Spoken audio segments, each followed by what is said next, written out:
Keanu Reeves ako lacnejšia verzia strážneho aniela, ktorý sa rozhodne prehodiť tela dvom ľuďom, bohatému technologickému investorovi a chlapíkovi, ktorý musí makať v niekoľkých zamestnaniach, len aby si dokázal zaplatiť základné potreby. Ahojte, moje meno je Noro a toto je recenzia na film Boží úlet.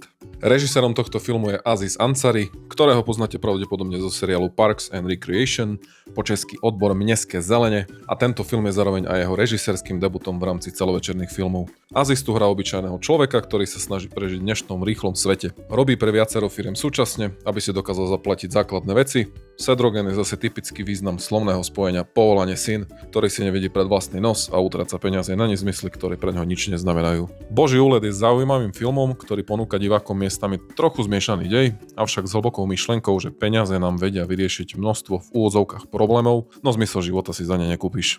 Práve scény, ktoré poukazujú na určité životné situácie, sa mi v tomto filme páčili najviac a dodali mu tú pravú atmosféru a ľudskosť. Ak mám byť úprimný, humor tu hraje tak trochu druhé husle a očakával som viacero vtipných narážok scén a v podstate čokoľvek, čo by ma presvedčilo, že je to plnohodnotná komédia. Najlepšie, čo tento film spravil, bolo obsadiť Keanu Reevesa do role strážneho aniela. Ten si doslova zobral celý film pre seba a smial som sa takmer pri každej scéne, v ktorej sa objavil. Moja obľúbená bola tá, kde fajčil cigaretu po jeho smene umývača riadu v reštaurácii so slovami "Nechaj ma na pokoji, je to všetko, čo by zostalo."